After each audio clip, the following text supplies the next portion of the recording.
Should Pacer be killed by the courier or live? With the help of these notes, some in-depth statistics, and your feedback, we are going to answer exactly that. Let's start with an introduction to Pacer.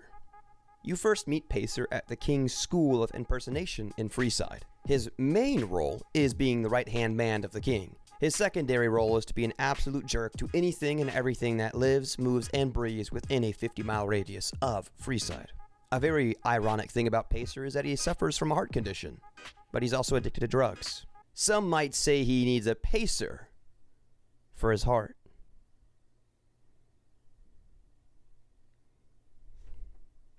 Take that out. The reason that Pacer is the right-hand man to the king is because as they grew up, they frolicked in the lilies and the daisy fields that you find all throughout the Mojave. At least that's my headcanon. In reality, they had a pretty brutal upbringing living in Freeside, and as you can tell, the brutality of Freeside when you first get there as the courier, when you're mugged by a random guy with a pipe, and then also every 4 steps somebody's begging you for some caps. That's the world that they grew up in, the barren wasteland that is Freeside.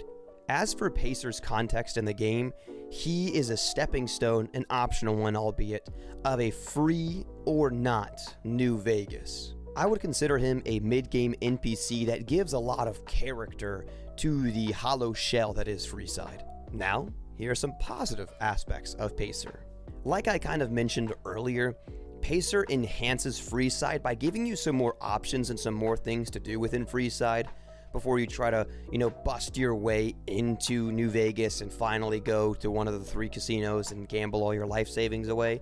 Or if you have a luck stat higher than 7, just run away with every single cap possible and get kicked out of the casinos.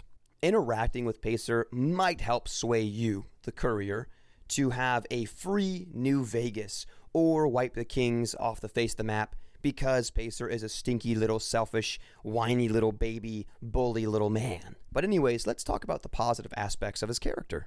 Pacer is another character that is largely affected by circumstance, and you can find that all throughout the Fallout New Vegas games and all throughout life, honestly.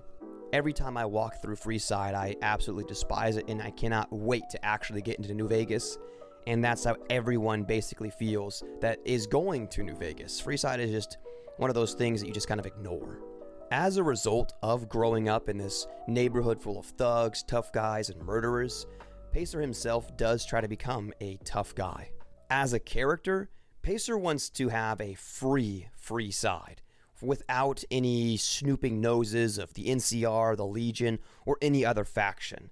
Basically, Pacer just wants this place that he grew up in to himself, which I can really understand. I think that's a positive aspect of Pacer.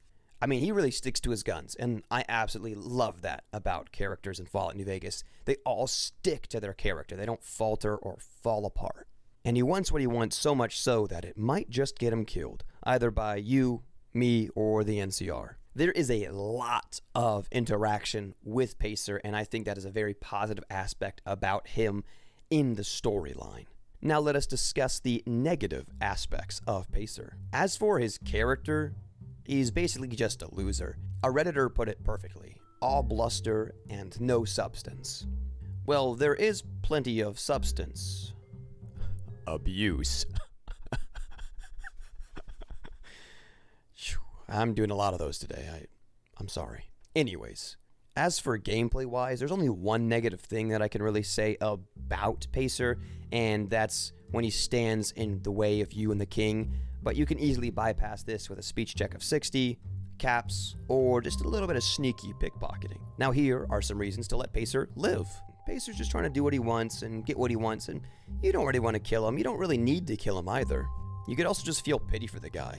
He's a drug addict who has a bad heart. I mean, that's just pretty sad. And speaking of sad, you don't want the king to be sad, so maybe that's why you let him live. Now let's talk about some reasons to let Pacer die.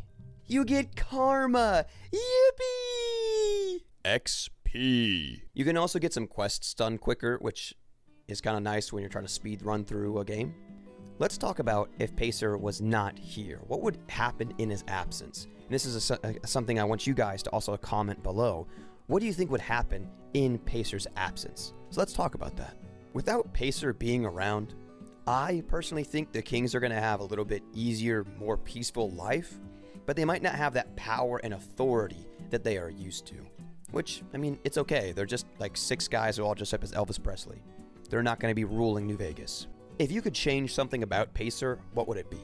And for me personally, I think I'd just try to make him more clever, just a little bit more clever, rather than just brute force, whiny baby, I want what I want, and I'm the youngest child, and that's how I'm going to act. If he was a little bit more clever and conniving, then maybe I'd be less inclined to do what I do. All in all, Pacer's just a preppy bully that just needs to be knocked down a peg. What I usually do is just poison his drugs. I mean, it's just the fun thing to do.